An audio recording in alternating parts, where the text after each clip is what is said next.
दोस्तों, हर नौजवान युवक का यह सपना होता है कि वह अपनी अलग पहचान बनाए। पहचान उसकी योग्यता पर बनी हो, वह कुछ ऐसा कर दिखाए जिस पर उसे गर्व हो। कुछ ऐसा ही सोचना था एक व्यापारी के बेटे का। यह कहानी है जापान के एक व्यापारी की जो उस शहर का सबसे अमीर व्यक्ति था। उसके पास सब कुछ था। उसके पास किसी चीज की कोई कमी नहीं थी, केवल अपने बेटे से परेशान था। एक दिन वह व्यापारी अपने बेटे से कहता है, बेटा, तू मेरे साथ व्यापार में हाथ क्यों नहीं बढ़ाते? तुम्हें व्यापार के तौर तरीके सीख लेने चाहिए, क्योंकि भविष्य में तुम्हें यही तो करना है। यदि तुम व्यापार में हाथ नहीं बढ़ाओगे तो फिर क्या करोगे? वह नौजवान युवक अपने पिता से कुछ नहीं कहता, क्योंकि उसका व्यापार में बिल्कुल भी मन नहीं लगता था। वह दिन भर मार्शल आर्ट्स की किताबें पढ़ता, और जब भी कोई समुराई शहर में आता तो वह पूरा समय उसी के पीछे पीछे घूमता रहता। एक बार पूरे परिवार के सदस्यों ने मिलकर उसे समझाने की कोशिश की। वे कहने लगे, बेटा, तुम्हारे पास इतना बड़ा व्यापार है, फिर भी तुम अपने पिता का हाथ क्यों नहीं बढ़ाना चाहते? यदि तुम अपना व्यापार नहीं देखोगे तो फिर कौन देखेगा? इस पर वह नौजवान युवक जवाब देते हुए कहता है, मैं खुद के दम पर कुछ बनना चाहता हूं। मैं चाहता हूं कि मेरी एक अलग पहचान हो, लोग मुझे जाने, और इसलिए मैं इस देश का सर्वश्रेष्ठ धनुर्धर बनना चाहता हूं। उस युवक की यह बात सुनकर उस व्यापारी को बहुत क्रोध आया, लेकिन फिर भी उसने अपने क्रोध पर काबू पाया। कुछ देर सोच विचार करने के बाद उस व्यापारी ने अपने बेटे से कहा, बेटा, अगर तुम यही करना चाहते हो तो ठीक है, मैं अगले 3 साल का समय तुम्हें देता हूं। यह सुन वह नौजवान युवक बहुत खुश हुआ। तभी आगे वह व्यापारी कहता है, लेकिन मेरी एक शर्त है। इस पर वह नौजवान युवक कहता है, क्या शर्त है आपकी पिताजी? उसके पिताजी अपने बेटे से कहते हैं, देखो, मैं तुम्हें अगले 3 साल का समय तो दे रहा हूं, लेकिन तुम्हें हर साल मुझे यह बताना होगा कि तुम क्या कर रहे हो और तुमने उसमें कितनी उन्नति कर ली है। यदि तुम मुझे अपने काम से संतुष्ट कर पाए तब तो ठीक है, वरना तुम्हें मेरे साथ मेरे व्यापार में हाथ बढ़ाना होगा। नौजवान युवक काफी सोच विचार कर अपने पिता से कहता है, ठीक है पिताजी, मुझे आपकी शर्त मंजूर है। उसके ठीक 2 दिन बाद वह नौजवान युवक अपने पिता की आज्ञा लेकर धनुर्विद्या सीखने के लिए घर से निकल पड़ता है, और वह कई दिनों की यात्रा करके एक गुरु के पास पहुंचता है। वह गुरु जापान में धनुर्विद्या और युद्ध कला सिखाने के लिए प्रसिद्ध थे। उनकी ख्याति दूर दूर तक फैली हुई थी, लेकिन वह बहुत कम लोगों को अपना शिष्य बनाते थे। वह नौजवान युवक उन गुरु के पास पहुंचकर उन्हें प्रणाम करता है और कहता है, हे गुरुवर, मैंने आपके बारे में बहुत सुना है और इसीलिए मैं बहुत दूर से यात्रा करके आपके पास आया हूं। मैं आपसे धनुर्विद्या सीखना चाहता हूं। मैं धनुर्विद्या में बेहतर होना चाहता हूं। फिर जवान युवक सारी बातें कहता जा रहा था, लेकिन इस पर गुरुवर कुछ भी जवाब नहीं दे रहे थे। और जब कुछ देर तक उन गुरुवर ने जवाब नहीं दिया तो इस पर उस नौजवान युवक ने अपने घर पर बीती सारी बातें उन गुरु को बता दी। उसने यह बता दिया कि किस तरह से उसके पिता ने उसके सामने शर्त रखी है कि यदि वह अपने जीवन में सफल न हो पाया, उसने अपने जीवन में वह न कर पाया जो वह करना चाहता है, तो उसे उनका व्यापार आगे बढ़ाना होगा। आगे वह नौजवान युवक उन गुरुवर से कहता है, हे गुरुवर, मैं आपसे वादा करता हूं, मैं पूरी कर्तव्य निष्ठा के साथ धनुर्विद्या सीखूंगा और मैं आपका समय बर्बाद नहीं करूंगा, इसलिए कृपया करके मुझे अपना शिष्य बना लीजिए। तभी उस गुरु ने उस युवक की तरफ ध्यान से देखा। उन्होंने देखा कि वह अपने साथ काफी सामान भी लेकर आया था और उसके साथ उसके 2 सहायक भी आए हुए थे। तभी उन गुरु ने कहा, सबसे पहले यदि तुम धनुर्विद्या सीखना चाहते हो तो तुम्हें इन चीजों को छोड़ना होगा, इन चीजों का त्याग करना होगा, इसलिए इन कीमती सामानों को वापस अपने घर भेज दो। उस नौजवान युवक ने गुरु की आज्ञा का पालन किया। उसने सारा सामान अपने सहायकों के हाथों वापस घर की ओर भेज दिया।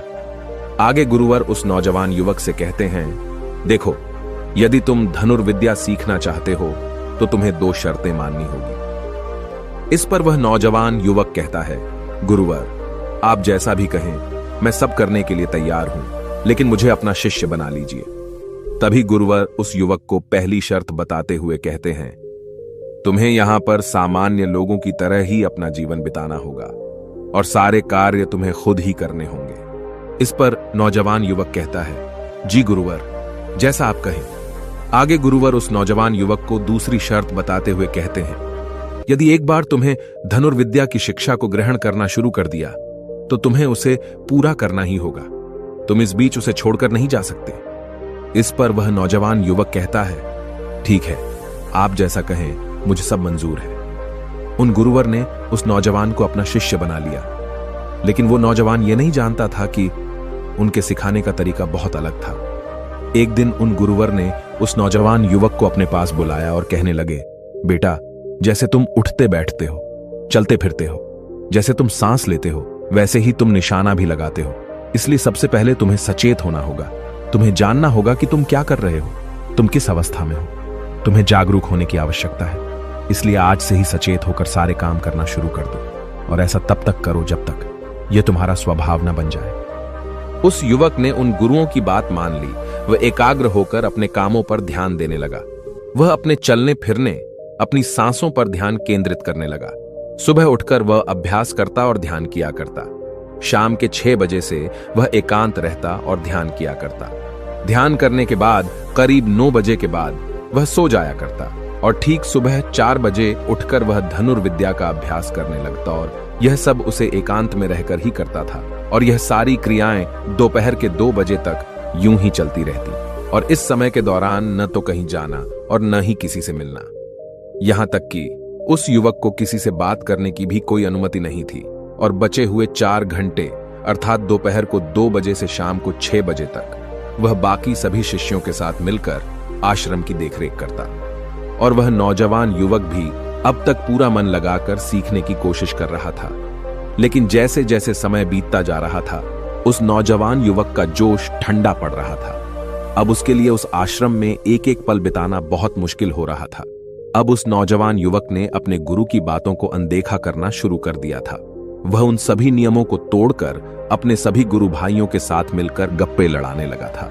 वह उन्हें अपने व्यापार की बातें बताता, उसके पास क्या कुछ है। और उस नौजवान युवक को इतना अमीर पाकर कई लोग उसके मित्र भी बन चुके थे, क्योंकि वह सोचते थे कि यह तो अमीर व्यापारी का बेटा है, कभी ना कभी तो भविष्य में कोई ना कोई फायदा हमें अवश्य मिलेगा। देखते ही देखते उस नौजवान युवक और बाकी लोगों की दोस्ती और भी गहरी होती जा रही थी। अब से वह नौजवान युवक रात को सोने की बजाय अपने मित्रों के साथ मिलकर आश्रम से कहीं दूर भाग जाया करता था। जंगलों में जाकर गप्पे लड़ा था, मौज मस्ती किया करता था, और इस कारणवश वह सुबह उठ नहीं पाता था, और इसी वजह से वह कभी ध्यान भी नहीं कर पाता था।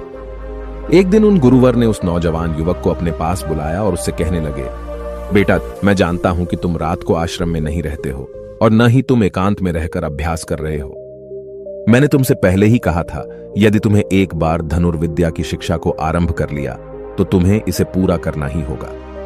और तो और, तुमने मुझसे वादा किया था कि तुम पूरी कर्तव्य निष्ठा के साथ धनुर्विद्या की शिक्षा को ग्रहण करोगे और मेरा समय बर्बाद नहीं करोगे। और यदि तुम ऐसा ही करते रहे तो 1 साल बाद जब तुम्हारे पिता तुमसे पूछेंगे कि तुमने इस 1 साल में क्या किया, तुमने उसमें कितनी उन्नति की, तो तुम उन्हें क्या जवाब दोगे?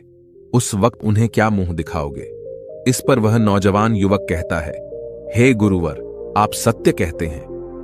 जब मैंने शुरू किया था तो मेरे अंदर उत्साह था, मेरे अंदर धनुर्विद्या सीखने की जिज्ञासा थी, लेकिन तब मैं यह नहीं जानता था कि मुझे अकेले रहकर अभ्यास करना होगा। एकांत रहकर मैं थक चुका हूं और यह मुझे बहुत कठिन लगता है। मेरा एक एक पल जैसे मुझे काटने को दौड़ता है। जब भी मैं ध्यान करने बैठता हूं तो मेरा मन यहां वहां भागता रहता है और मैं ध्यान नहीं कर पाता, और इसी कारण मेरी चिंता और भी बढ़ जाती है। मुझे समझ नहीं आता कि यदि मैं ध्यान नहीं कर पाऊंगा तो मैं अपने अभ्यास को पूरा कैसे कर पाऊंगा। और साथ ही जब मैं एकांत में रहता हूं तब भी मेरे मन में तरह तरह के विचार चलते रहते हैं। मैं इनसे पीछा छुड़ाना चाहता हूं, लेकिन मैं इनसे पीछा छुड़ा नहीं पाता। इस पर गुरुवर मुस्कुराने लगे और उस युवक से कहते हैं, बेटा, जिस अकेलेपन से तुम भागने का प्रयास कर रहे हो, इस अकेलेपन में बहुत ताकत होती है। इसे तुम्हें समझना चाहिए। किंतु फिर भी यदि तुम इस अभ्यास को बीच में छोड़कर जाना चाहते हो तो मैं तुम्हें नहीं रोकूंगा। तुम जा सकते हो, लेकिन जाने से पहले मेरी बस एक बात मान लो। इस पर नौजवान युवक कहता है, ठीक है, बताइए, आप क्या चाहते हैं? तभी गुरुवर कहते हैं, बेटा, यहां से 1 दिन की दूरी पर एक बहुत ही बड़ा पहाड़ है। तुम्हें वहां पर पूरा दिन बिताना है और सुबह तुम्हें वहां पर एक बाज नजर आएगा। उस बाज की हरकतों पर तुम्हें ध्यान देना है। ध्यान रखना, उसका तुम्हें शिकार नहीं करना। बल्कि उसकी हरकतों पर तुम्हें ध्यान देना है। वह क्या कर रहा है, क्यों कर रहा है, उसे ध्यान से देखना है। उसकी हर एक हरकत को तुम्हें समझना है।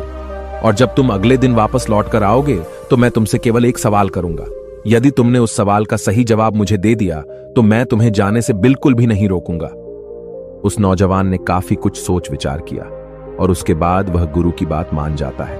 वह उन्हें प्रणाम करके उस पहाड़ की चोटी की ओर चल पड़ता है। देखते ही देखते वह एक दिन का सफर तय करके उस पहाड़ की चोटी पर पहुंच गया और उसने पूरी रात वहीं पर बिताई और अगली सुबह होने से पहले ही वह उस बांस को ढूंढने लगा। वह जब यहां वहां देख रहा था तभी उसकी नजर उस पहाड़ की चोटी पर पड़ी। उसने देखा कि एक सुनहरा बांस चट्टान की चोटी पर बैठा हुआ है और पहाड़ के नीचे घाटियों की ओर ध्यानपूर्वक देख रहा है। वह नौजवान युवक उस बांस को देखकर झुक गया और छुपकर उसकी सारी हरकतों पर नजर रखने लगा। उस नौजवान युवक ने देखा कि कुछ चरवाहे अपनी भेड़ बकरियों को उस घाटी में चराने के लेकर आए हैं और तभी उस युवक की नजर उस पर पड़ी जो एकदम शांत बैठा हुआ था। लेकिन तभी अचानक उसने उड़ान भरी और नीचे की ओर गोता लगाते हुए वह उन चरवाहों के पास पहुंचा।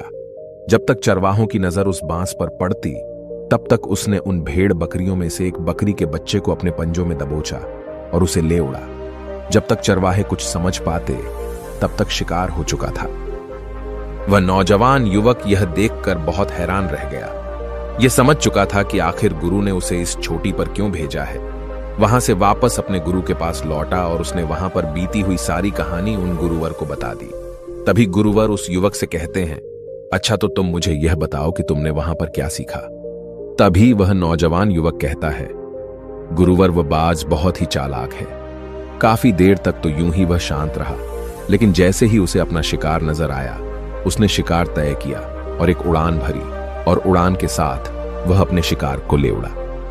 इससे हमें यह समझने को मिलता है कि वह बाज बहुत ही चतुर और बहुत ताकतवर भी है और साथ ही साथ वह बहुत तेज भी है। इस पर गुरुवर हंसते हुए कहते हैं, बेटा उस बात को तुमने आज देखा है, लेकिन यदि उसे तुमने करीब 2 महीने पहले देखा होता तो तुम उस पर यकीन नहीं कर पाते। ऐसे बाज केवल पहाड़ी इलाकों में ही पाए जाते हैं और इन बाजों की उम्र करीबन 80 वर्ष की होती है। लेकिन जब इनकी आधी उम्र अर्थात जब इनकी 40 साल की उम्र पूरी हो जाती है तो यह शिकार नहीं कर पाते। उसे एक महत्वपूर्ण निर्णय लेना पड़ता है, क्योंकि इस अवस्था में उसके शरीर के तीनों महत्वपूर्ण अंग बेअसर होने लगते हैं। पहला, पंजे, जो कि लंबे और लचीले हो जाते हैं और शिकार पर पकड़ बनाने में कमजोर होने लगते हैं। दूसरा, चोंच, जो कि आगे की ओर मुड़ जाती है और भोजन निगलने में मुश्किलें होने लगती हैं। तीसरा, पंख, जो भारी हो जाते हैं और सीने से चिपकने कारण पूरे खुल नहीं पाते हैं। ये उसके उड़ान सीमित कर देते हैं। भोजन ढूंढना, भोजन पकड़ना और भोजन खाना तीनों काम करना मुश्किल हो जाते हैं। उसके पास 2 ही रास्ते बचते हैं, या तो शरीर छोड़ दें या फिर खुद में बदलाव करे। इनका शरीर मृत्यु की ओर बढ़ने लगता है, लेकिन इनकी विशेषता तो यही है कि ये बाज अपनी मृत्यु को स्वीकार नहीं करते। जहां पहला रास्ता सरल और तुरंत समाधान देने वाले हैं, वहीं दूसरा अत्यंत पीड़ादायी और लंबा बांस पीड़ा चुनता है और खुद में बदलाव करता है।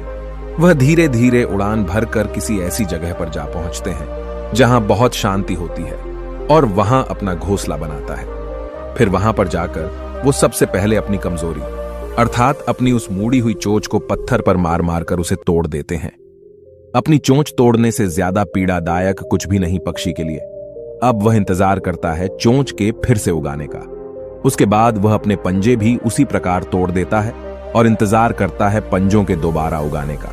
और देखते ही देखते इनके पंजों में नए नाखून आते हैं। नई चोंच और पंजे आने के बाद वह अपने भारी पंखों को एक एक कर नोचकर निकालता है और प्रतीक्षा करता है पंखों का फिर से उगाने का।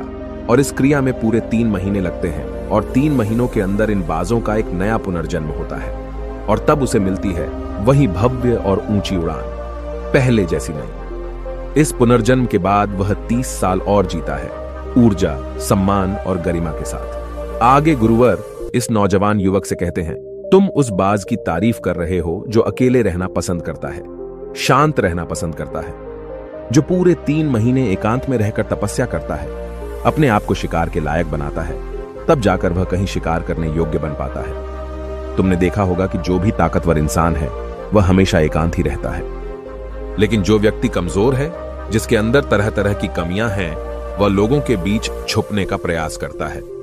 आगे गुरुवर उस नौजवान युग से कहते हैं, मेरी बात ध्यानपूर्वक सुनो। यदि तुम अपने जीवन में सफल होना चाहते हो, अपनी पहचान बनाना चाहते हो, तो सबसे पहले दिशाहीन से दृढ़ निश्चय वाले बनो। क्योंकि जब तुम खुद के लिए समय निकालते हो, जब तुम एकांत रहने का चुनाव करते हो, तो तुम अपने दिन में जो भी काम कर रहे हो उस पर तुम ध्यान दे पाते हो, तुम सचेत हो पाते हो, और साथ ही तुम किसी भी चीज पर सही निर्णय भी ले पाते हो।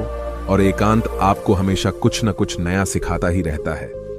आगे गुरुवर उस युवक को दूसरी बात बताते हुए कहते हैं, आज जो मौका तुम्हारे पास है वह मौका तुम्हें दोबारा नहीं मिलेगा। इसीलिए इस मौके की कीमत को समझो, क्योंकि तुम्हें एकांत खुद को बनाने के लिए मिला है। तो अपने जीवन में देखो, उसे समझो और उन कमियों को दूर करो। तुम तो बड़े शहर से हो और तुमने यह भी देखा होगा कि शहर के लोग अपना पालन पोषण करने के लिए दिन रात मेहनत करते रहते हैं। न तो उनके पास सीखने का समय है और न ही एकांत में रहने का। इसलिए वह कभी भी खुद को जान तक नहीं पाते। यह अकेलापन, यह संघर्ष जिसे तुम व्यर्थ समझ रहे हो और जिसे तुम यूं ही बर्बाद कर रहे हो, यह मौका तुम्हें कुछ बनने के लिए मिला है और यह मौका दोबारा लौटकर वापस नहीं आएगा। आगे गुरुवर उस युवक को अगली बात बताते हुए कहते हैं, जिन लोगों के साथ तुम घूमते रहे हो, जिनके साथ गप्पे लड़ा रहे हो, जिनके साथ अपना समय काट रहे हो, उन्हें तो खुद तक नहीं पता कि वह क्या कर रहे हैं। उन्हें खुद इस बात का एहसास नहीं है कि वह खुद अपना कितना बड़ा नुकसान कर रहे हैं। तुम ऐसे लोगों के साथ अपना समय बिताते हो तो अवश्य ही तुम भी दिशाहीन हो जाओगे और तुम भी यह समझ नहीं पाओगे कि तुम्हें अपने जीवन में क्या करना है। शुरू शुरू में तुम्हें अकेले रहने में थोड़ी तकलीफ जरूर होगी, लेकिन धीरे धीरे आपको इसके साथ रहने की आदत पड़ जाएगी। इसलिए अकेलेपन का इस्तेमाल एकांत रहने के लिए करो और अपना उद्देश्य याद रखो।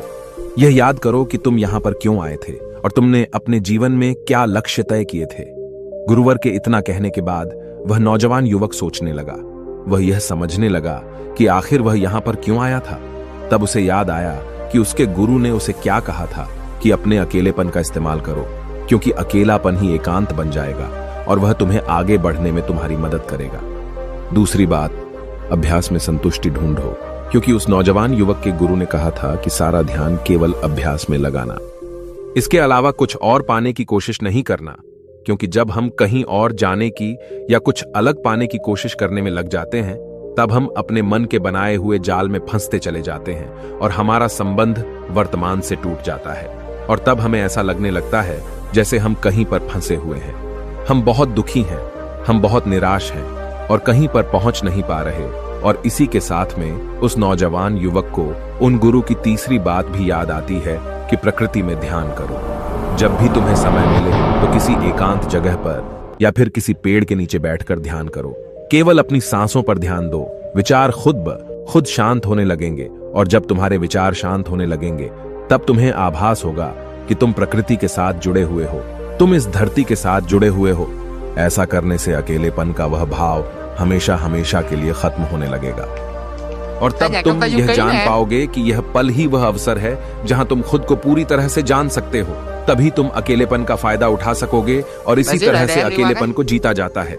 इन सभी बातों को ध्यान करके उस नौजवान युवक ने यह निश्चय किया कि वह आश्रम छोड़कर कभी कहीं नहीं जाएगा जब तक कि वह अपने इस लक्ष्य को प्राप्त नहीं कर लेता। यहां पर एक सर्वश्रेष्ठ धनुर्धर बनने आया था और वह यहां से सर्वश्रेष्ठ धनुर्धर बनकर ही जाएगा। इसके बाद वह अगले ही दिन से अभ्यास में पूरी तरह से लीन हो गया। दोस्तों, यदि आप अपने जीवन में अपनी पहचान बनाना चाहते हैं, अपने जीवन में कोई लक्ष्य प्राप्त करना चाहते हैं, तो कुछ अलग पाने का प्रयास छोड़ दें। क्योंकि जब हम कुछ अलग और कुछ खास पाने का प्रयास करने लग जाते हैं, तब हम यह भूल जाते हैं कि हमारा लक्ष्य क्या है और हम अपने लक्ष्य से दिशाहीन होने लगते हैं। और इसी कारण हम अपने लक्ष्य तक कभी पहुंच नहीं पाते, क्योंकि हमारा मन हमें कुछ अलग पाने के लिए निरंतर प्रेरित करता रहता है।